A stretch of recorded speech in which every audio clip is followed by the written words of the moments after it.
Durant ce confinement, il ne vous a pas échappé que les salles de cinéma sont à nouveau plongées dans le noir. Donc Pop Cinoche est plus que jamais là, avec vous, près de vous, pour continuer, coûte que coûte, à partager notre amour pour le cinéma. Et 2 ou 3 fois par semaine, grâce à ce petit module vidéo, je vous proposerai 3 bonnes raisons de voir, revoir ou découvrir quelques grands films. Si ça vous branche, allons-y.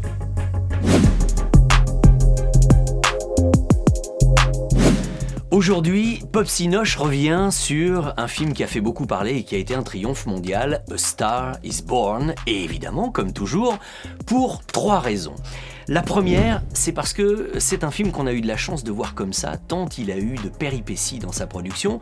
Saviez-vous par exemple que, initialement, c'est Clint Eastwood qui devait le réaliser, jouer le rôle masculin principal, avec Beyoncé dans le rôle de la jeune chanteuse talentueuse.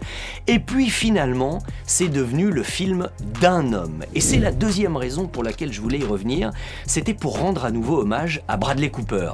Jusqu'à présent, Bradley Cooper, le beau gosse quoi, le bel homme aux yeux bleus, un peu ténébreux, qui avait des rôles intéressants. Mais qui eût cru qu'il aurait porté à ce point un projet comme celui de A Star is Born? N'oublions pas qu'il en a été le coproducteur, le réalisateur, l'interprète, le chanteur.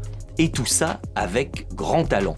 Bon, l'histoire, tout le monde la connaît, un chanteur de country, un peu dépassé par les événements, à la ramasse, un petit peu alcoolique, qui découvre une jeune chanteuse, serveuse de bar, elle devient célèbre, ils sont amoureux, elle est plus célèbre que lui, et ça commence à provoquer des rapports un petit peu difficiles. Le film est une vraie réussite, et la troisième raison pour laquelle je voulais vous le conseiller en cette période un peu particulière, c'était aussi parce que c'est quand même la révélation au cinéma de Lady Gaga, qui montre que non seulement elle est une chanteuse assez épatante, mais une grande comédienne, et elle a été récompensée dans le monde entier pour sa prestation. Et puis aussi parce que je m'attendais, perso, après ce film, à ce qu'elle enchaîne les films et qu'elle en fasse plein d'autres.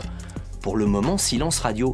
Seulement, il y a une rumeur en ce moment très insistante à Hollywood qui dit qu'elle devrait être la vedette principale du prochain Ridley Scott, avec Robert De Niro, Al Pacino, un film qui s'appelle Gucci. Elle jouerait l'ex-femme de Maurizio Gucci, le petit-fils du créateur de l'Empire Gucci, qui a été assassiné, a priori, par sa femme. Un super polar ténébreux dans lequel Lady Gaga devrait être épatante. D'ailleurs, si vous voulez voir la bande-annonce ou vous procurer le film, vous trouvez tous les liens dans la description de cette vidéo, évidemment. Et puis, poussez peut-être la curiosité jusqu'à revoir également la version 1976 de Star is Born. À la place de Bradley Cooper et Lady Gaga, il y avait quand même Kris Kristofferson et Barbra Streisand, ce qui n'était pas si mal. Ça vous fait un beau programme. Bon, de toute façon, en ce moment, on a le temps.